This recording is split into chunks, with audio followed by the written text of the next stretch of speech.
लेकिन क्या सिर्फ मुसलमानों को लुभाने के लिए आप जो है मैदान में आ रहे हैं? क्योंकि आपने अभी तक कोई डेवलपमेंट की बात नहीं की, अभी तक आपने कोई पढ़ाई लिखाई की बात नहीं की, अभी तक हमें नई सोच के साथ चलना चाहिए। आज जैन जी का जमाना है। उस ट्रेंचिंग ग्राउंड के खिलाफ बहुत जोरदार एक प्रदर्शन किया। हरीश रावत जी से बड़ा कान का कच्चा नेता मेरी जानकारी में या मेरे आज तक के राजनीतिक सफर में मैंने नहीं किसी को देखा। हरिद्वार में ज्यादातर देखा जा रहा है आपकी मौजूदगी आजकल वहाँ पे बहुत बढ़ रही है। क्या इस बार आजाद अली हरिद्वार की किसी विधानसभा से चुनाव लड़ने जा रहे हैं 2027 में? हमारी पार्टी में बहुत सारे पहाड़ी चेहरे हैं, मजबूत लोग हैं। किसी गुज्जर, सैनी, किसी भी समुदाय के साथ यदि खड़े होने की नौबत आएगी तो जन अधिकार पार्टी उसके साथ खड़ी मिलेगी। मुस्लिम सेवा संगठन के बारे में कुछ कहना चाहेंगे? मुस्लिम सेवा संगठन तो आजाद अली की देन है, आजाद अली का बनाया हुआ है। मुस्लिम सेवा संगठन में जितने भी लड़के, जितने भी लोग ये हैं, इन सबको चलना आजाद अली ने सिखाया भाई। दोस्तों, मैं मोहम्मद कैफ रज़ाक आपके साथ आपके समक्ष फिर से हाजिर हूँ और आज हमारे शो पे एक ऐसी शख्सियत यहाँ पर पहुँची है जिसने अलग अलग राजनीतिक पार्टियों में अपना योगदान दिया है और अब उन्होंने अपनी एक नई पार्टी का निर्माण किया है, नई पार्टी की स्थापना की है और वो हर सामाजिक मुद्दों में, चाहे वो कौम के लिए बात हो, चाहे वो समाज की किसी भी समस्या को लेकर के बात हो, उन्होंने धरने किए हैं, प्रदर्शन किए हैं और वो लगातार जद्दोजहद में लगे रहते हैं, हाईलाइट में रहते हैं, समाज के बीच में रहते हैं और चर्चाओं में रहते हैं। और मैं स्वागत करना चाहूँगा, इस्तकबाल करना चाहूँगा आज़ाद अली जी का। शुक्रिया, आपका बहुत बहुत इस्तकबाल करता हूँ और बहुत बहुत शुक्रिया कि आपने थोड़ा सा वक्त दिया। पहले तो आपको मुबारकबाद, आपने एक अपना द कैफ शो शुरू किया है, एक पहचान बन रही है इस क्षेत्र के लिए, एक बड़ी पहचान बनने जा रहा है ये क्षेत्र, तो आपको भी मुबारकबाद। तो आज़ाद अली जी, आप एक जानी मानी शख्सियत हैं पॉलिटिक्स में ख़ास करके, तो आपसे ये जानना चाहता हूँ कि आपकी एंट्री कैसे हुई पॉलिटिक्स में? क्या आपकी फैमिली में कोई पॉलिटिक्स में था या किस तरह से आपने शुरुआत की पॉलिटिक्स में? कहाँ से रुझान आपके दिल में आया कि यार मुझे पॉलिटिक्स में जाना है? देखिए, हमें नई सोच के साथ चलना चाहिए। आज जैन जी का ज़माना है और जैन जी के ज़माने में ही हमें जीना पड़ेगा। और जैन जी वो शख्सियत है जिन्होंने बांग्लादेश पलट दिया, पहले श्रीलंका पलटा, अभी हाल ही में आपने देखा नेपाल पलट दिया। तो जैसे जैसे ज़माना बदल रहा है, ज़माने के साथ चलना चाहिए इंसान को, और जिसने अपने आप को अपडेट नहीं किया वो पीछे रह गया। तो जब हमने होश संभाला तो हम तब से ही देखते थे, उसका दादा प्रधान रहा है, उसकी दादी प्रधानमंत्री रही है। तो ये जो एक तरीके से परिवारवाद है, ये किसी फील्ड में नहीं होना चाहिए, चाहे वो छोटी पंचायत ग्राम पंचायत हो और चाहे वो देश की सबसे बड़ी पंचायत लोकसभा हो। तो बदलाव निरंतर होते रहना चाहिए और जब तक बदलाव नहीं होगा तो देश का विकास असंभव है। तो ये तो शुरू से ही हमें लगता था कि भाई उसका दादा अगर प्रधान था तो पोता ही प्रधान क्यों है, कोई और क्यों नहीं है। तो ये तो पहले से हमारे दिमाग में चल रहा था, उसी को लेके हम शुरू से हमने कोशिश की कि अपने क्षेत्र का एक विकास में अपना भी योगदान लाएंगे और क्षेत्र के विकास के लिए कुछ बड़ा करेंगे, कुछ अच्छा करेंगे। जो लोग बोलते हैं कि नेता खाली बोलते हैं करते नहीं हैं, उस पर काम करेंगे। तो बहुत काम करने की कोशिश की, तो शुरू से ही एक बदलाव के लिए कहीं ना कहीं हमारा माइंडसेट रहा है। तो क्या आपने इलेक्टोरल पॉलिटिक्स के साथ शुरुआत की, कोई चुनाव लड़ा या कोई पदभार संभाला किसी पार्टी में? किस तरह से आपने एंट्री की, वो थोड़ा सा अगर स्पष्ट रूप से आप बताएंगे। देखिए, भारतीय राजनीति की अगर हम बात करते हैं तो भारतीय राजनीति में ये कटु सत्य है कि सबसे पहले जिस समुदाय से मैं आता हूँ उस समुदाय को स्वीकार कर लेना चाहिए कि उसे इलेक्टोरल राजनीति में बहुत जल्दी हिस्सेदारी नहीं मिलेगी। उसे सिर्फ और सिर्फ झंडा और डंडा उठाने की में हिस्सेदारी मिलेगी, और कहीं ना कहीं उसके शिकार हम भी हुए और इसीलिए आज हम कहीं और खड़े हैं। तो आपने कभी प्रधान बनने की या मेंबर या कोई जिला पंचायत सदस्य इस टाइप का कोई चुनाव लड़ा? देखिए, प्रधान, मेंबर या जितने छोटे ये चुनाव होते हैं, ये नींव है कहीं ना कहीं राजनीति की और बदलाव की, एक नींव होती है ये। लेकिन इस नींव को समय समय पर कहीं ना कहीं उखाड़ दिया जाता है, बदल दिया जाता है, या ये कहें ताकत के साथ समायोजित कर दिया जाता है।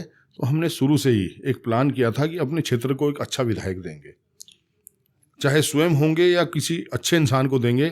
लेकिन जैसे मैंने अभी कहा कि खास तौर पे हम जिस समुदाय से आते हैं, इस समुदाय को राजनीति में चुनाव में आने के लिए बहुत संघर्ष है, क्योंकि वोट हमारा होता है, सपोर्ट भी हम देते हैं और यहाँ तक कि पैसा भी हमारा खर्च कराया जाता है, लेकिन हमारे सिर पे पिछले जब से देश आज़ाद हुआ आज तक यही होता आ रहा है कि बिठा किसी और को दिया जाता है। तो उसके शिकार हम हुए हैं, उसी के शिकार हमारा क्षेत्र हुआ है और उसका शिकार आज जो देश हुआ है वो कहीं ना कहीं इस चीज़ को मान भी रहा है और स्वीकार भी कर रहा है कि वाकई में हमारे देश में जो आज वर्तमान मौजूदा स्थितियां हैं उनके पीछे सिर्फ और सिर्फ यही कारण है कि हम लोगों को चुनाव से दूर रखा गया और हमारे ऊपर ज़बरदस्ती नेता आज तक थोपे गए। आज़ाद अली जी, अगर मैं याद करूं 2016 का दौर था और सूबे में कांग्रेस पार्टी की सरकार थी, आप कांग्रेस पार्टी के एक वरिष्ठ नेता हुआ करते थे और उस वक्त आपने शायद ट्रेंचिंग ग्राउंड जो कि सहसपुर विधानसभा क्षेत्र में पड़ता है,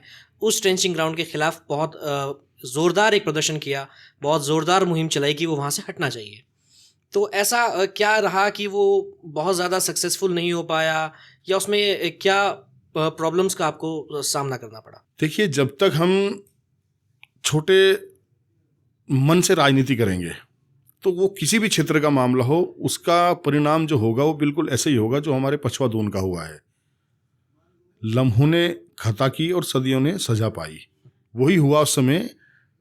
कांग्रेस की सरकार थी, नगर निगम द्वारा एक प्रोजेक्ट था कि सहजदरा रोड पे जो कूड़ेदान था, बड़ा कूड़े का ढेर लगा रहता था, इसको यहाँ पर शिफ्ट किया जाए। हमने उसका विरोध किया, लेकिन जैसे मैंने आपको अभी बताया कि छोटे मन से जब राजनीति होगी तो उस क्षेत्र को नुकसान ही होगा। कांग्रेस की सरकार थी, मैं खुद पदाधिकारी भी था, लेकिन उस समय छोटे मन की राजनीति हुई। लोगों को लगा आज़ाद अली बहुत बड़ा नेता बन गया है क्योंकि हरीश रावत जी ने उसका काम रोक दिया था। लेकिन हरीश रावत जी, जो एक कहावत आती है कहने में कि नेता कान के कच्चे होते हैं, हरीश रावत जी से बड़ा कान का कच्चा नेता मेरी जानकारी में या मेरे आज तक के राजनीतिक सफ़र में मैंने नहीं किसी को देखा। वो इतने ज़्यादा कान के कच्चे हैं कि वो शायद अपने परिवार में भी किसी पे भरोसा नहीं कर पाते। उसी का परिणाम ये है कि लोगों ने हरीश रावत जी को कहा कि भाई ये तो राजनीति हो रही है, आज़ाद अली जी को आपने बहुत बड़ा नेता बना दिया और ये तो कूड़ेदान का काम बंद करके आपने उसको बहुत आगे बढ़ा दिया है। हरीश रावत जी जो है कान के कच्चा होने के कारण अपनी बात से पलट गए। ज़बरदस्ती उन्होंने शिलान्यास करने के लिए अधिकारियों को निर्देशित कर दिया। नतीजा ये निकला कि 2-3 घंटे तक लाठीचार्ज हुआ। पुलिस बल को आदेश थे कि किसी भी हाल में शिलान्यास होना है। ज़बरदस्ती शिलान्यास कराया गया। एक आदमी की मौके पर हमारी डेथ हो गई लाठीचार्ज में। आज परिणाम यह है कि पूरा पछवा दून तराईमाम की ज़िंदगी जी रहा है। बदबू पीछा छोड़ नहीं रही है, बीमारियां वहाँ पर बढ़ती जा रही हैं। नदी का पानी दूषित हो चुका है, हवा वहाँ की दूषित हो चुकी है, बीमारियां वहाँ अनेकों प्रकार की फैल गई हैं। कैंसर और दमा, सांस लेने की बीमारियां वहाँ बढ़ती जा रही हैं। बुजुर्ग इंसान वहाँ पर अलग अलग नए नए तरीके की बीमारियों से ग्रसित हो चुके हैं। तो उसका परिणाम आज ये है कि पछवा दून क्षेत्र एक तरीके से पूरा कहीं ना कहीं प्रदूषण की जद में आ चुका है। इसका साफ और सीधा सीधा नतीजा ये है, इसका जिम्मेदार ये है कि जिस व्यक्ति को वहाँ नेतृत्व करने के लिए कांग्रेस ने जबरदस्ती उस क्षेत्रवासियों के सिर पे थोपा, वो व्यक्ति वहाँ का था ही नहीं। तो जो व्यक्ति उस RN शर्मा है उसका नाम, अच्छा, जिसको कांग्रेस पार्टी ने जबरदस्ती टिकट दे के पता नहीं कहाँ से लेके आए, उसको उत्तराखंड वासी नहीं जानते वो कहाँ का व्यक्ति है। जबरदस्ती उसको पछवा दून की सहसपुर विधानसभा के जनता के ऊपर थोपने का काम किया। तो उसका परिणाम यह है उसकी तरफ से वहाँ पर कूड़ेदान लग जाए, उसकी तरफ से वहाँ पर किसी भी प्रकार की फैक्ट्री लग जाए, किसी प्रकार का विकास ना हो, वहाँ का उस क्षेत्र में कुछ भी हो जाए, उस व्यक्ति को उसका हार्डली टच नहीं है ना। मुसलमानों को ये जो कांग्रेस पार्टी दी गई है ये कह के दी गई है ऊपर से अल्लाह ताला की तरफ से पार्टी है, ये बस तुम लोगों ने कहीं दाएं बाएं नहीं सोचना, ऐसा उनको सपना दिखाया गया है। उसी के उसमें ज़बरदस्ती ऐसे व्यक्ति को बार बार थोपा गया वहाँ, और उसका परिणाम यही है, उसका नतीजा यही है कि आज तक उस ट्रेचिंग ग्राउंड को हटाना तो बहुत दूर की बात, उस ट्रेचिंग ग्राउंड से जितने नुकसान हो रहे उन पे भी उस व्यक्ति ने जिक्र तक नहीं किया, वो किएगा भी, करेगा भी नहीं। तो आज़ाद अली जी, जिस तरह से आप बता रहे हैं कि किस तरह से कांग्रेस पार्टी ने उस वक्त इतनी जो बहुत बड़ी समस्या थी उस पर इतना गौर नहीं किया, तो मुझे लगता है कि आपको शायद कांग्रेस पार्टी से अगर आप नाखुश थे तो आपको इस्तीफा दे करके अलग हो जाना चाहिए था, जबकि हुआ ये कि आपको कांग्रेस पार्टी ने निष्कासित कर दिया। देखिए, अगर हम बात करते हैं कांग्रेस की तो पहले तो मैं ये स्पष्ट कर दूं, कांग्रेस है ही नहीं। इनके पार्टी के जो राष्ट्रीय नेता है राहुल गांधी, वो खुद कहते हैं कांग्रेस पार्टी का आरएसएस है। कांग्रेस पार्टी के अंदर आरएसएस है कि हमें पहले उनको बाहर निकालना पड़ेगा। तो ये कांग्रेस के अंदर जो आरएसएस है वो नामुमकिन है बाहर निकालना। और जब कांग्रेस के अंदर आरएसएस होगा तो एक आज़ाद अली नहीं, कितने अली कितने खान जो है उनकी टारगेट पे होंगे और कहीं ना कहीं उनकी रडार पे रहेंगे। तो ये कोई बहुत बड़ी बात नहीं है। लेकिन बात ये है कि ये अब खास तौर पे समझना पड़ेगा और हमारे उस समाज को समझना पड़ेगा जो 70 सालों से खास तौर पे बिल्कुल आंख बंद करके इन लोगों को अपने कंधे पे उठाए घूम रहा है। आज स्थिति ये आ चुकी है कि पूरे देश के अंदर कांग्रेस पार्टी सिमटती जा रही है, खत्म होती जा रही है। बिल्कुल कांग्रेस पार्टी कहीं ना कहीं मुर्दा हो चुकी है। तो जब कांग्रेस पार्टी आज कहीं बची नहीं तो इसको जबरदस्ती काहे किस लिए ढोना है। बीच में आपको टोकना चाहता हूँ क्योंकि मेरा सवाल शायद आप समझे नहीं या आपने जवाब को बहुत ही आसानी से जो है कहीं और उसका रुख मोड़ दिया। मेरा सवाल आपसे सिर्फ ये था कि आप इतना नाखुश थे उस वक्त कांग्रेस सरकार से, जो कि एक अहम मुद्दा था पछवादून का, और उस पर वो गौर नहीं कर रहे थे। तो आपको कांग्रेस पार्टी से उस वक्त इस्तीफा आपने क्यों नहीं दिया और उसके कई लंबे समय बाद कांग्रेस पार्टी ने आपको निष्कासित किया? देखिए, अगर इसका क्या कारण रहा? कभी भी अगर आप किसी चीज को लेकर लगातार प्रयासरत रहोगे और अपनी आवाज को उठाते रहोगे तो वो कोई ना कोई आपको रडार पे लेने के लिए कोई ना कोई बहाना ढूंढेंगे। हमें उस समय यही कह के चुप कराया गया था कि भाई कांग्रेस पार्टी का जो प्रदेश अध्यक्ष है किशोर उपाध्याय, कि वो चुनाव लड़ने जा रहे हैं यहाँ पर और सरकार रिपीट होने वाली है। ये नगर निगम का प्रोजेक्ट है। आनन फानन में कोर्ट के हस्तक्षेप की वजह से इसको यहाँ पर स्थापित करना पड़ा है और अभी खाली शिलान्यास हुआ है। यहाँ पर इसका जो है उद्घाटन नहीं होगा, यहाँ पर जो है इसका कार्य शुरू नहीं किया जाएगा। ये कह के धोखे में रखा गया और इसी धोखे को में रहने के बाद वहाँ पे ना सरकार आई ना कहीं कांग्रेस, क्योंकि कांग्रेस तो धीरे धीरे डेमोलाइज होती जा रही है, ख़त्म हो गई है बिल्कुल ना। अभी जो 3 बार व्यक्ति वहाँ लड़ चुका, अब ये क्लियर है कि वही भाजपा है, वही कांग्रेस है। वो व्यक्ति भारतीय जनता पार्टी के राज्य मंत्री बनवा रहा है, वो व्यक्ति भारतीय जनता पार्टी के में रहकर इनडायरेक्टली रहकर करोड़ों रुपए के काम कर रहा है।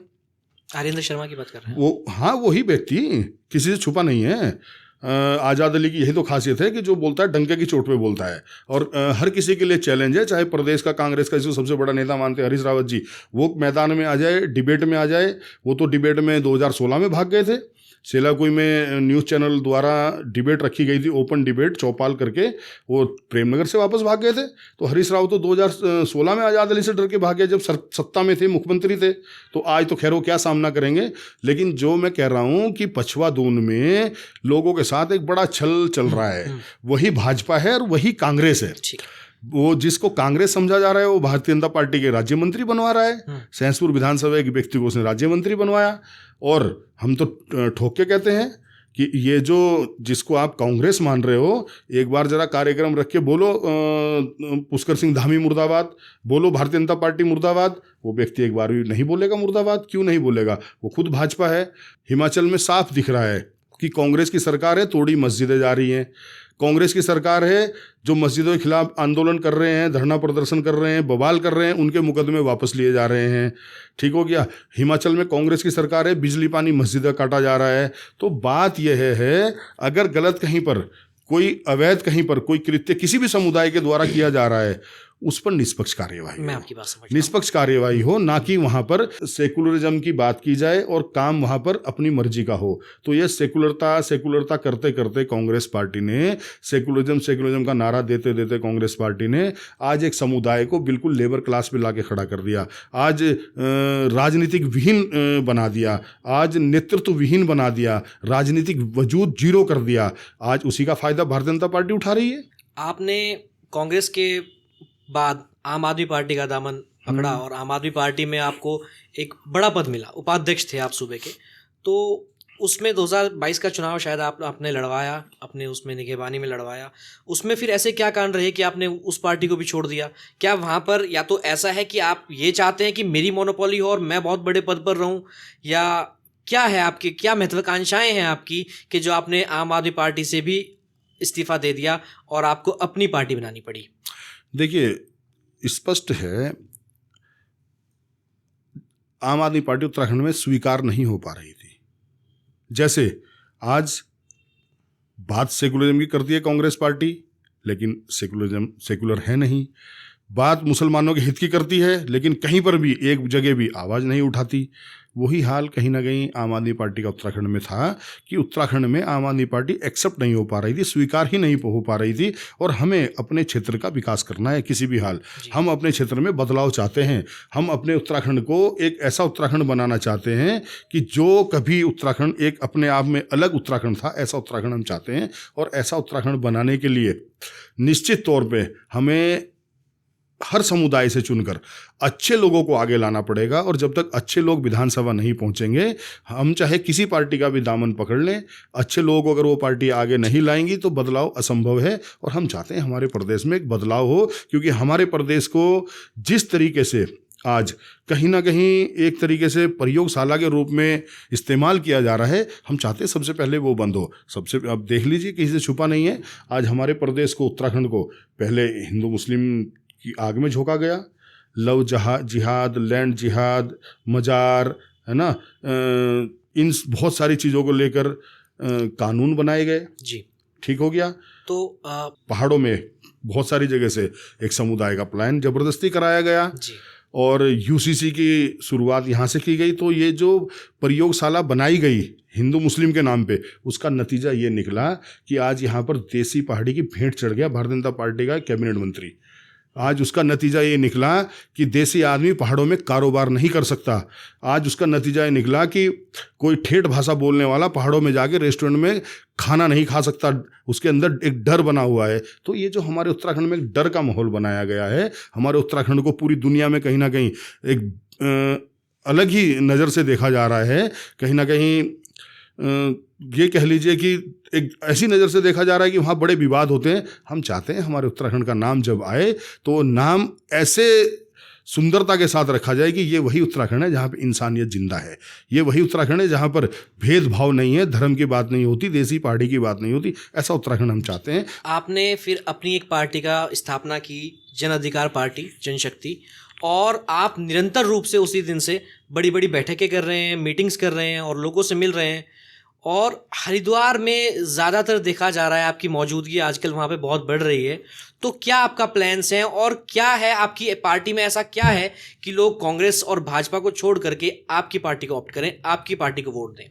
किस तरह से आप काम करना चाहते हैं, क्या उद्देश्य हैं आपके? देखिए, हमारे उद्देश्य स्पष्ट हैं। जैसे मैंने अभी बताया, हम चाहते हैं बदलाव, और वो बदलाव संभव तब है जब विधानसभा के अंदर कुछ क्षेत्र के अच्छे लोगों की कलम में ताकत होगी, अच्छे लोग विधानसभा पहुंचेंगे।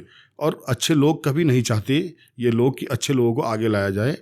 वहाँ पर सेटिंग गेटिंग करके इन पार्टियों में लोगों को टिकट दिए जाते हैं।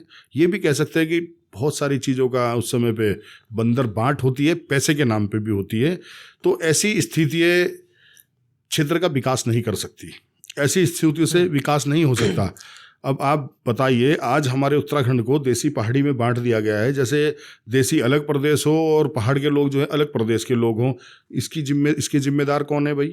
इसके जिम्मेदार वही लोग हैं जो आज विधानसभा में बैठे हैं। इसके जिम्मेदार कौन है? कांग्रेस के पास जिला हरिद्वार में 6 विधायक हैं। 6 विधायक होने के बावजूद भी एक बार भी देसी पहाड़ी पे ब्रेक लगे, ये सब बंद किया जाए, उन 6 विधायकों की आवाज़ नहीं खुलती है। जब तक भारतीय जनता पार्टी कांग्रेस से हटकर जन अधिकार पार्टी के एमएलए विधानसभा नहीं पहुंचेंगे, ये आवाज़ कभी उठ नहीं पाएगी। ये आवाज़ सिर्फ और सिर्फ बयानबाजी तक रह जाएगी और इस पे धरातल पे काम होगा नहीं। हरिद्वार इसलिए हमने चुना। 6 विधायक होने के बाद देसी पहाड़ी को ख़त्म करने की बात कांग्रेस नहीं कर रही, तो इसलिए नहीं कर रही। सच्चाई ये है कि कांग्रेस पार्टी कहीं ना कहीं भारतीय जनता पार्टी से ज़्यादा देसी विरोधी पार्टी है। तो देशियों के ज़्यादा विरोध में अगर है तो वो कांग्रेस पार्टी है। इसलिए मैं आपको कहता हूँ कि हरिद्वार हमने इसलिए चुना क्योंकि वो एक ऐसा जिला है जो पहाड़ को हमेशा स्वीकार करते आया, पहाड़ियों को स्वीकार करते आया, लेकिन उनको आज भी हीन भावना से देखा जा रहा है। इसी पर एक छोटा सवाल है, हाँ, साफ सवाल आपसे करता हूँ, क्योंकि आप बहुत ही बेबाकी के साथ जवाब दे रहे हैं। क्या इस बार आज़ाद अली हरिद्वार की किसी विधानसभा से चुनाव लड़ने जा रहे हैं 2027 में? ये पार्टी तय करेगी हमारी। देखिए, पार्टी एक संविधान के तरीके से चल रही है और पार्टी का संविधान है। पार्टी में पार्टी की कार्यकारिणी है, वो पार्टी की कार्यकारिणी तय करेगी। जिला हरिद्वार पूरा लड़ाने जा रहे हैं, ये हमारी पार्टी की तरफ से तय है। हरिद्वार की पूरी सीटें लड़ाएंगे, देहरादून में सीटें लड़ाएंगे, उधम सिंह नगर मेरे ख्याल से लड़ाएंगे। आपने 70 की 70 सीटों पर लड़ने का बयान दिया है कि हम 70 की 70 सीटों पर लड़ाएंगे इस बार। नहीं, जहां हमारी पार्टी को वरीयता मिलेगी, जहां हमारी पार्टी को स्वीकार्यता मिलेगी। हमारी पार्टी में बहुत सारे पहाड़ी चेहरे हैं, मजबूत लोग हैं, हमारे पदाधिकारी हैं कई सारे पहाड़ी, इसमें महिलाएं भी हैं, पुरुष भी हैं। अगर आपको पार्टी हरिद्वार की किसी विधानसभा से आपको बोलती है कि भैया आप यहाँ से चुनाव लड़िएगा, तो क्या आप लड़ने के लिए तैयार हैं वहाँ से? ये पार्टी का फैसला, चुनाव अभी दूर है, चुनाव के समय लिया जाएगा।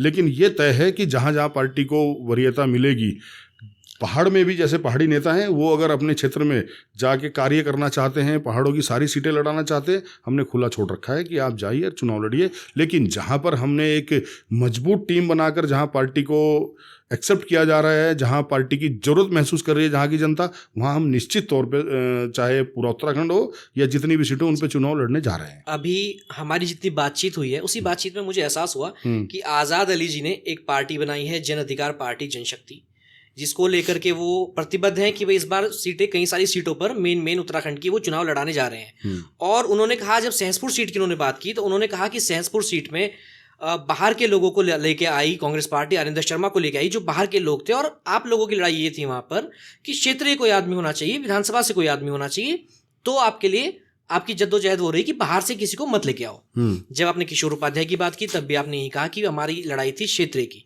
अगर आज़ाद अली कल को हरिद्वार की किसी विधानसभा से चुनाव लड़ते हैं, क्या हरिद्वार के लोग आज़ाद अली को ये कहकर कि भाई ये बाहर का है नकार देंगे या स्वीकार करेंगे? आज अगर हम बात करते हैं, जैसे आपने कहा कि हरिद्वार में अगर आज़ाद अली चुनाव लड़ते हैं, अगर किसी क्षेत्र में क्षेत्रवासियों द्वारा ये कहा जाएगा कि यहाँ पे हमें लोकल कैंडिडेट चाहिए, निश्चित तौर पे पार्टी फोरम पे फैसले होंगे। यहाँ बंद कमरों में नहीं होंगे कांग्रेस की तरह, यहाँ ऊपर से आते हैं, यहाँ पैसे देकर आते हैं, यहाँ बदलाव के लिए नहीं आते हैं। यहाँ पर मुस्लिम्स एरिया चुनकर ऐसे हल्के लोगों को भेजा जाता है जो कभी जीत ही नहीं सकते, उनको जबरदस्ती जिताने के लिए भेजा जाता है। हम बदलाव की बात कर रहे हैं, तो किसी के सिर पे ना थोपने वाला कार्य करेंगे, ना थोपने से पार्टी चलती हैं। आज पूरे देश के अंदर कांग्रेस पार्टी खत्म हो गई। आज बिहार चुनाव की लेटेस्ट अपडेट देखिए आप, 243 सीटों के बिहार में कुल 6 सीटों पे सिमट गई। तो आप ये कह रहे हैं कि अगर हरिद्वार के लोगों ने आपको एक्सेप्ट नहीं किया और ये कहा कि यार ये बाहर के व्यक्ति हैं, हमें क्षेत्रीय व्यक्ति चाहिए, आप चाहे अपनी पार्टी से ही किसी को दो, लेकिन क्षेत्रीय किसी को आप कैंडिडेट बनाइए, तो आज़ाद अली फिर वहां से नहीं लड़ने वाले। देखिए, हो सकता है मैं किसी सीट से भी चुनाव ना लड़ूं, ये कहीं से नहीं है। अभी ये लोगों की ज़बरदस्ती के प्लांटेड चीज़ें हैं कि आज़ाद अली किस सीट से लड़ने वाले हैं। मैं ये कह रहा हूँ, आज हमें हमारी ज़रूरत है।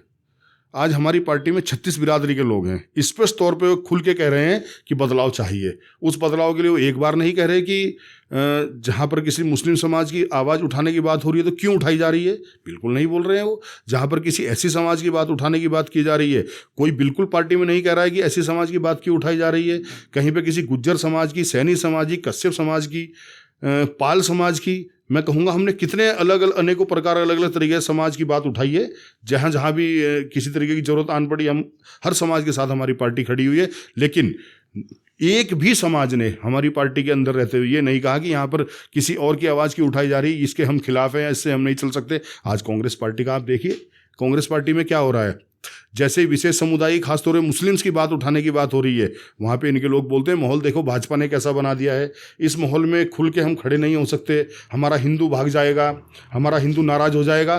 तो जिस पार्टी का हिंदू नाराज़ हो जाएगा, उस पार्टी में मुसलमान ज़बरदस्ती क्यों उसको गले में फंसाए घूम रहा है, क्यों उसके गले पड़ रहा है, या क्यों उसको अपने गले में टांग के घूम रहा है, उसको छोड़ना चाहिए उसको। तो ऐसा हमारी पार्टी में नहीं है कि सच्चे हिंदू के साथ कहीं अन्याय हो रहा है और उसके साथ खड़े होने की आवश्यकता है। और कोई मुस्लिम्स कहता है कि हम इसके साथ खड़ा नहीं होना चाहते, वो कल का छोड़ता आज हमारी पार्टी को छोड़ दे।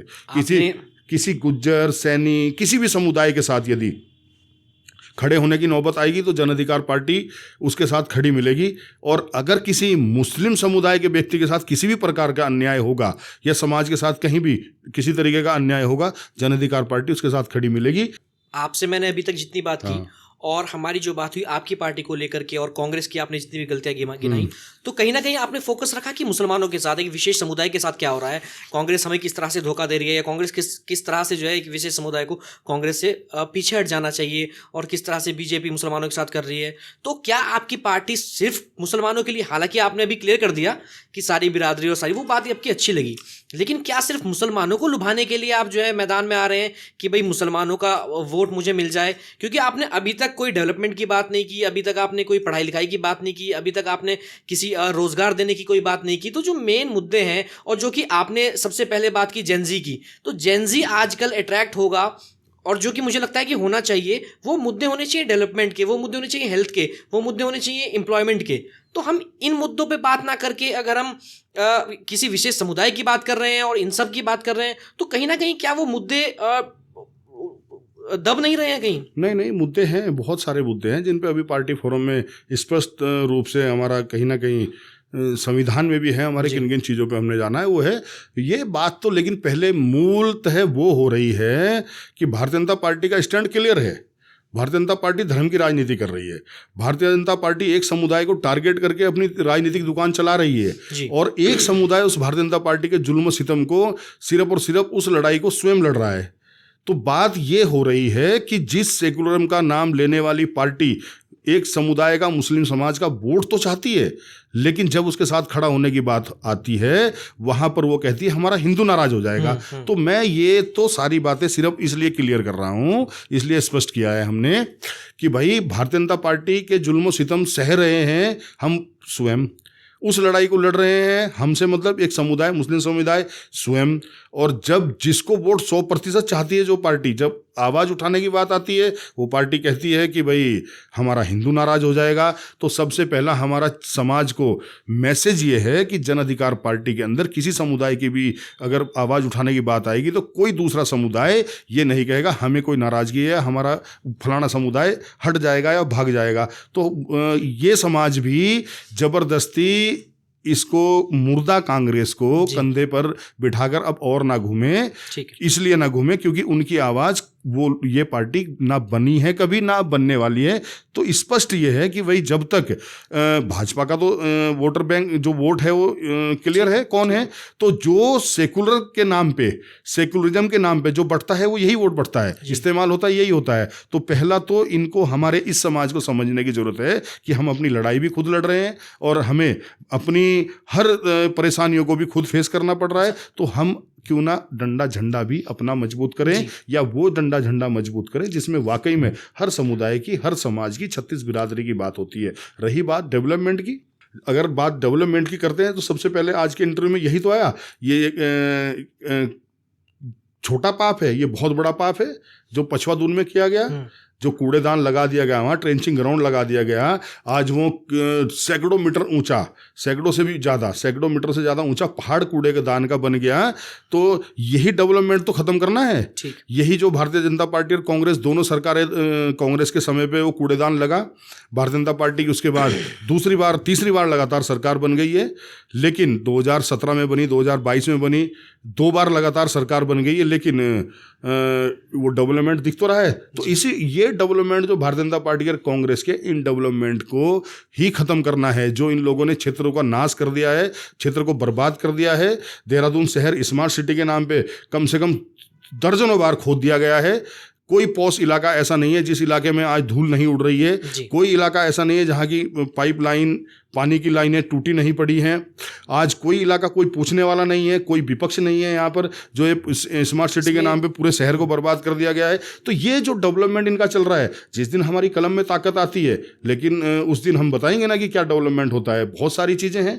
आज यहाँ पे विधानसभा में देसी पहाड़ी को लेकर खूब चर्चाएं हुई, देसी पहाड़ी को लेकर खूब विवाद हुआ, खूब उसमें सुर्खियाँ बटोरी गई, लेकिन बताओ किसने शिक्षा की बात करी, बताओ किसने स्वास्थ्य की बात करी। तो इस डेवलपमेंट में थोड़ी ना रहना चाहते हैं। मैं समझ पा। तो अच्छा, इसमें एक और पॉइंट है, थोड़ा सा पॉलिटिकल भी है। सोशियो पॉलिटिकल ज़्यादा है। कोई ये जो आप 36 बिरादरी की बात कर रहे हैं, 36 बिरादरी और हरिद्वार में मैंने देखा है, खासकर हमारी कौम में जो मैंने खुद ऑब्जर्व किया है कि बिरादरीवाद वहाँ पे बहुत है। हम लोग वोट देने के चक्कर में और वोट के टाइम पे, इलेक्शंस के टाइम पे उस चीज़ को भुना दिया जाता है कि यार यहाँ पे ये बिरादरी है, यहाँ पे तो इन्हीं का परचम है, यहाँ पे। तो क्या ये बिरादरीवाद सही है और ये किस तरह से ख़त्म हो सकता है? अगर छोटा सा आप इस पर लाइट डालें। देखिए, इसका हर चीज़ का एक ही इलाज है, जन अधिकार पार्टी। जन अधिकार पार्टी 36 बिरादरी का मतलब यह है कि सर्व समाज, सारे समाज आ गए। अगर आप उसको 36 बिरादरी ना कह करके सर्व समाज का लफ्ज इस्तेमाल करें तो शायद ज़्यादा बेहतर होगा। ये मुहावरा है 36 बिरादरी का, ये सर्व समाज का ही एक मुहावरा है कि भाई 36, अगर किसी ने कह दिया 36 बिरादरी के लोग वहाँ पे जुड़े हैं तो ये मान लीजिए सर्व समाज है वो। तो 36 बिरादरी का मतलब ही सर्व समाज है।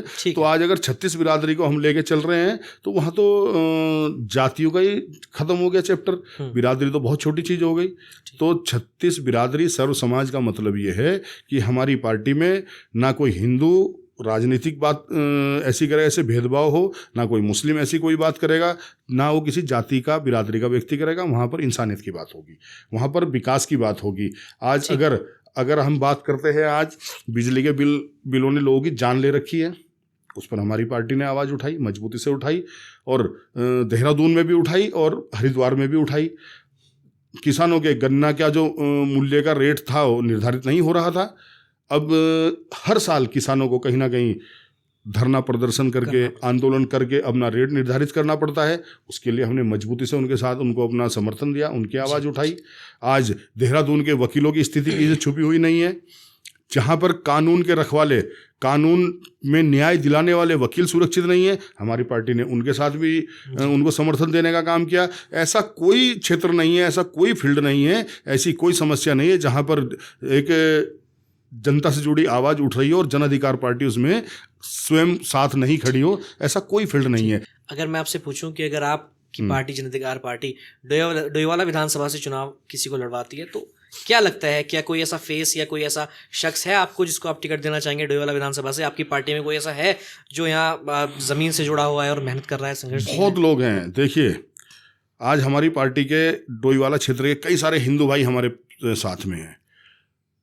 उनका स्पष्ट कहना है, और ये जो आपने अभी थोड़ी देर पहले इंटरव्यू में ही, इसी में इंटरव्यू में कहा कि आप ज़्यादातर मुस्लिम्स की बात कर रहे हैं, हिंदू भाई मानते हैं इस बात को। उनका कहना है, आज़ाद अली जी, हम एक वो संगठन हैं, वो अपने कई सारे अपने अपने समाज के संगठन हैं, वो उन्होंने अपने बना रखे हैं, सोसाइटी संगठन कई लोगों ने बना रखे हैं, तो उसी से जुड़े लोग थे। उनका कहना स्पष्ट था कि आप अपने समाज के लोगों को थोड़ा इकट्ठा कर लीजिए, हम आपकी पार्टी में जुड़ने के लिए तैयार हैं, समर्थन देने के लिए तैयार हैं। अगर आज बिखरा हुआ है सबसे ज़्यादा आपका समाज है। निश्चित है, ये सच बात है ये, कि आज अगर इस्तेमाल किया जा रहा है तो सिर्फ और सिर्फ हमारे लोगों को किया जा रहा है। आज अगर सेकुलरिज्म के नाम पे हमें इस्तेमाल किया जा रहा है तो सबसे ज़्यादा हमारे लोगों को किया जा रहा है। आज से नहीं, जब से देश आज़ाद हुआ तब से किया जा रहा है। तो डोईवाला क्षेत्र के अंदर भी हमारे पास ऐसे कई सारे हिंदू चेहरे भी हैं, कई सारे ऐसे मुस्लिम चेहरे भी हैं जो वाकई में पार्टी को मजबूती दे सकते हैं। लेकिन यह है कि हमने उनको स्पष्ट रूप से कहा है कि आप तैयारी कीजिए, आप आगे बढ़िए, और जितना जो ज़्यादा से ज़्यादा जनहित की आवाज़ उठाएगा और जिसकी जितनी ज़्यादा स्वीकार्यता होगी वो पार्टी फोरम पर निर्णय लिया जाएगा। और कहीं ना कहीं, जैसे मैंने अभी कहा, हमारा जो पार्टी का ढांचा है वो एक संवैधानिक है, और संवैधानिक रूप से ही निर्णय लिए जाएंगे, और संवैधानिक रूप से ही उस समय प्रत्याशियों का चुनाव भी होगा। चलिए, एक आखिरी सवाल आपसे छोटा सा पूछ लेता हूँ, अगर कम शब्दों में आप दे पाएँ, कि अभी एक प्रकरण हुआ, देहरादून के शहर काजी साहब का इंतकाल हुआ, जो बहुत पहले से शहर काजी रहे हैं देहरादून में। उसके बाद नए शहर काजी की नियुक्ति की गई। उसमें कुछ संगठनों ने, जैसे मुस्लिम सेवा संगठन ने उसका विरोध किया, और भी बहुत सारे लोगों ने उसका विरोध किया। आपने जबकि जा करके मुफ्ती हशीम सिद्दीकी साहब को जा करके शॉल पहनाया, उनका सम्मान किया और उनको मुबारकबाद दी। क्या लगता है आपको कि इस तरह की चीज़ें कौम में, इन छोटी चीज़ों पर ये जो नाइत्तफाकी होती है, इसका क्या कारण रहे हैं? क्या इसमें भी कोई राजनीति थी? और ये मस्जिदों की और ये जो इस टाइप की राजनीति होती है, इनसे हमें बचने की ज़रूरत है, या किस तरह से बचा जा सकता है? देखिए, जब जब लालच होगा तब तक अच्छी चीज़ें भी खराब लगेंगी। जब जब किसी भी चीज़ के पीछे व्यक्तिगत हित होंगे तो वो कितना भी अच्छे आदमी को किसी जगह पे बिठा दिया जाएगा, उसको अस्वीकार्य कहा जाएगा, किया जाएगा, तरह तरह की बातें की जाएंगी। तो व्यक्तिगत हित जिस दिन लोग हट के देखें, तो मेरे हिसाब से जो कर दिया गया या जो फैसला ले लिया गया जी। वो स्वीकार्य होना चाहिए। अगर वो हसमी साहब जिनको शहर काजी बनाया है, अगर वो अपने कार्य को अच्छा नहीं कर सकते तो वो सदा के लिए तो नहीं बने हैं। उनको दोबारा से शहर में बैठक करके बात करके 6 महीने में, साल में, 2 साल में बदला जा सकता है, कोई और व्यक्ति को लाया जा सकता है। लेकिन बनाने के बाद अगर ये इस तरीके का गलत बना दिया, हटाना चाहिए या ये इसको हटा दो, किसी और को बना दो, तो निश्चित तौर पे ये हमें आपको समझने की ज़रूरत है। इसके पीछे कुछ लोग शायद व्यक्तिगत हित होंगे, और हो सकता है कोई और व्यक्ति का ये हित हो कि मैं बनना चाह रहा हूँ या मुझे बनना चाहिए था। तो ये ऐसे कुछ लोगों के हित इसमें होंगे जिनकी वजह से इस तरह का विवाद बनाया गया, इसको बनाने की कोशिश की गई, हालांकि वो चला नहीं कुछ भी। मुस्लिम सेवा संगठन के बारे में कुछ कहना चाहेंगे? मुस्लिम सेवा संगठन तो आज़ाद अली की देन है, आज़ाद अली का बनाया हुआ है। मुस्लिम सेवा संगठन में जितने भी लड़के, जितने भी लोग ये हैं, इन सबको चलना आज़ाद अली ने सिखाया भाई। इनको आता क्या था, क्या जानते हैं, किस तरीके से कर लेते हैं। सब छोटे भाई हैं मेरे, ठीक है, वो अलग बात है, लेकिन मुझे नहीं लगता इसमें मुस्लिम सेवा संगठन ने कोई विरोध किया, क्योंकि मुस्लिम सेवा संगठन की तरफ से मेरी जानकारी में नहीं है कोई विरोध किया गया। लेकिन मुस्लिम सेवा संगठन की मैं बुराई या कुछ भी अच्छाई करने से पहले मुझे खुद ये देखना पड़ेगा वो आज़ाद अली का ही बनाया हुआ है। जब मुस्लिम सेवा संगठन को, मुस्लिम सेवा संगठन का संरक्षक के तौर पर लगभग 2 साल तक काम मैंने किया। जितने लड़के उसके अंदर है उनको चलना हमने सिखाया, बड़ी बड़ी उसके बैनर पे हमने आवाज़ भी उठाई और हिंदू मुस्लिम हर समाज की आवाज़ उठाई। तो इसमें मुझे नहीं लगता, लेकिन मुझे लगता है इसमें कुछ लोग शायद चाहते होंगे कि हमें या हमारे किसी आदमी को शहर काजी बनाया जाता तो शायद इसमें हमारे कुछ व्यक्तिगत हित पूरे होते। ठीक है आज़ाद अली जी, बहुत बहुत अच्छा लगा आज आपसे बात करके, और जिस तरह से मेरे सवालों पर आपने बेबाकी के साथ जवाब दिया, और आपने सबसे पहले यहाँ पर आकर के कहा कि जो पूछना है वहाँ से पूछो, कि मैं जो हूँ खुली किताब की तरह हूँ और आप मेरे से कुछ भी पूछ सकते हैं और कोई प्रॉब्लम नहीं है। और वाकई में आपने उसी बेबाकी और जज्बे के साथ और बहुत ही ज़्यादा कॉन्फिडेंस के साथ आपने जवाब दिया। तो बहुत वाकई में बहुत अच्छा लगा आपके साथ विचार विमर्श करके और कॉन्वर्सेशन करके। बहुत बहुत शुक्रिया आपका, आप मेरे शो पर आए। बहुत बहुत शुक्रिया आपका, थैंक यू। आज द कैफ शो के एपिसोड 2 में हमारे साथ थे देहरादून की, और बल्कि यूँ कहें कि अब पूरे सूबे की एक नामी शख्सियत आज़ाद अली जी, जो कि जन अधिकार पार्टी के राष्ट्रीय अध्यक्ष भी हैं। और काफ़ी अच्छा लगा, काफ़ी बेबाकी के साथ इन्होंने सवालों के जवाब दिए और इनसे इंटरेक्शन करके मुझे बड़ा मज़ा आया। अब जानते हैं कि आज़ाद अली जी को कैसा लगा। देखिए, आपने एक नई शुरुआत की है, एक द कैफ शो शुरू किया है अपना, तो एक शुरुआत जो आज छोटी है यही कल बड़ी होगी। तो मैं सबसे पहले तो आपको बहुत बहुत मुबारकबाद देता हूँ कि आपने एक कोशिश की है। दूसरों के सहारे चलने से अच्छा है कि जब हम खुद से स्वयं चल सकें तो हमें चलना चाहिए, क्योंकि बदलाव तभी होगा जब हम आगे आएंगे। हम इंतज़ार करते हैं कोई और आएगा, कोई और हमारे लिए करके देगा, कोई नहीं करके देगा। उसी का नतीजा आज देखिए देश में कितनी सारी संस्थाएं गुम हो चुकी हैं, कितनी संस्थाएं ख़त्म हो चुकी हैं, क्योंकि वो दूसरों के सहारे चल रही थी। तो जो चीज़ें दूसरों के सहारे चलती हैं उनसे हटके आपने जो नई शुरुआत की है, और जिस तरीके से आपने पहले से एक बहुत अच्छी तैयारी कर रखी थी, कुछ पॉइंट बना रखे थे, और निश्चित तौर पे ना मैंने पूछे ना आपने बताए, तो यही अपना एक अंदाज रखना कि नेता छोटा हो या बड़ा हो, प्लांटेड चीज़ें ना हो, चीज़ें बिल्कुल क्लियर हों। जो बंद कमरे में है वही बाहर बंद कमरे के जानी चाहिए, जो बाहर हम बात कर रहे हैं वो बंद कमरे के अंदर बात होनी चाहिए। एक दिन आप बड़ा मुकाम पे पहुंचेंगे, आपका संस्थान बड़े मुकाम पे पहुंचेगा। एक बार आप प्लीज़ अपने व्यूअर्स से जो है रिक्वेस्ट कर दीजिएगा कि मेरे द कैफ शो के यूट्यूब चैनल को और इंस्टाग्राम को फॉलो कर लें। देखिए, द कैफ शो के जो ये चैनल पे आज इंटरव्यू हुआ है, निश्चित तौर पे ये दुनिया जो है आज जैन जी में चल रही है, नई चीज़ें देखना पसंद करती है। उनको बोलने की भी ज़रूरत नहीं है, वो खुद ही नई चीज़ों की तरफ नया नया एक्सपीरियंस लेने के लिए तैयार बैठा है देश। और नए एक्सपीरियंस के तहत जो आपने एक नए एक्सपीरियंस के लिए जो आपने एक प्लेटफार्म तैयार किया है, निश्चित तौर पे हमारे से जुड़े हमारे जितने भी साथी हैं वो भी आपके चैनल को देखेंगे ही। और जब हमारा इंटरव्यू है तो जाहिर सी बात है हमारे जुड़े साथी तो उसको मन लगा के देखेंगे। लेकिन फिर भी मैं पूरे देशवासियों से, जहाँ तक भी द कैफ शो की खबरें या द कैफ शो के जो भी एपिसोड्स पहुंचते हैं, एक नया प्लेटफार्म तैयार हुआ है, और इससे जुड़ें, इसको सब्सक्राइब करें और एक नई चीज़ों का अनुभव लें। बहुत बहुत शुक्रिया, बहुत शुक्रिया सर आपका।